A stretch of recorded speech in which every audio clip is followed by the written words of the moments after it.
కామాఖ్య అనే టైటిల్తో వచ్చాము. సినిమా స్టార్ట్ చేసి షూట్ అంతా చేస్తూ ఆ పేరుతోనే ప్రమోషన్స్ చేసుకున్నాము. కానీ కొన్ని అనివార్య కారణాల వల్ల మేము టైటిల్ మార్చుకోవాల్సి వచ్చింది. సో ఆ మారుస్తున్నప్పుడు మాకేంటంటే మళ్ళీ ఫస్ట్కి వెళ్ళిపోయాంరా, సంవత్సరం వెనక్కి వెళ్ళిపోయాము ప్రమోషన్స్లో. ఇన్ని రోజులు నేను యూఎస్కి వెళ్ళినా లేకపోతే ఇక్కడ ఎన్ని ప్రమోషన్స్ చేసినా అన్నీ కామాఖ్య పేరుతో చేశాం కదా, ఇప్పుడు మళ్ళీ ఇంత జీరో అయిపోయి మళ్ళీ ఫస్ట్ నుంచి స్టార్ట్ చేయాల్సి వస్తుంది అనుకొని నేను ఇన్స్టాగ్రామ్లో ఒక రీల్ పెట్టాను. నాకు టైటిల్ మీరు కూడా సజెస్ట్ చేయండి అని చెప్పి మొత్తం బ్లాంక్ అయిపోయింది నాకు మైండ్.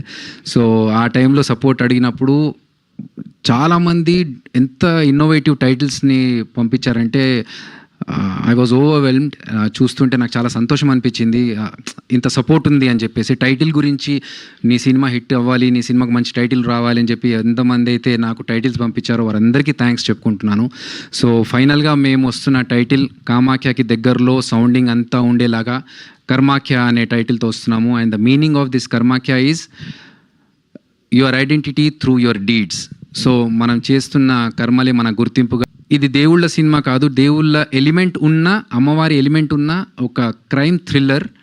డెఫినెట్గా మీరందరూ థియేటర్స్లో ఈ సినిమా చూసి 100% థ్రిల్కి గురవుతారనేది నేను గుండె మీద చేసుకొని నేను ధైర్యంగా చెప్పగలుగుతాను. ఒకవేళ ఈ సినిమా బాలేదురా అనే టాక్ వస్తే బయట నేను గుండు కొట్టించుకుంటాను. నేను ఇది కాన్ఫిడెన్స్ అంటే ఓవర్ కాన్ఫిడెన్స్తో చెప్పట్లేదు, నా కష్టం మీద నా సబ్జెక్ట్ మీద ఉన్న కాన్ఫిడెన్స్. అంతేకాకుండా ఒకవేళ నేను అలా తప్పు చేస్తే నేను నాకు ఇచ్చుకునే పనిష్మెంట్గా మాత్రమే భావించండి తప్ప ఇది ఓవర్ కాన్ఫిడెన్స్ కాదు. నాకున్న నాలెడ్జ్తో ఇది డెఫినెట్గా మీ అందరినీ థ్రిల్ చేస్తుందనే కాన్ఫిడెన్స్తోనే నేను చెప్తున్నాను. ఒకవేళ ఇది బాగాలేదు అనే టాక్ వస్తే మాత్రం నేను గుండు కొట్టించుకుంటాను. ఇక్కడ కూడా అలాగే అలవాటు చేసి సినిమాని అనుకున్న టైంలోనే ఫినిష్ చేశాను. మీకు ప్రభాస్ గారితో కూడా మంచి ర్యాప్ ఉంది కదా, మీ సినిమాల ప్రమోషన్ విషయంలో ఆయన ఏమన్నా?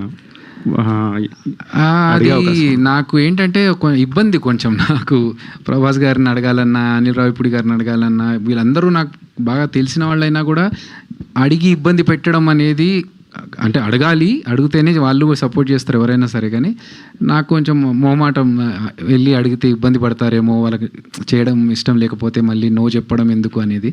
కాకపోతే వాళ్ళ సపోర్ట్ ఉంటుందని, వాళ్ళ ఫ్యాన్స్ సపోర్టు, వాళ్ళ సపోర్ట్ ఉంటుందని ఎక్స్పెక్ట్ చేస్తున్నాను. శరణ్య గారు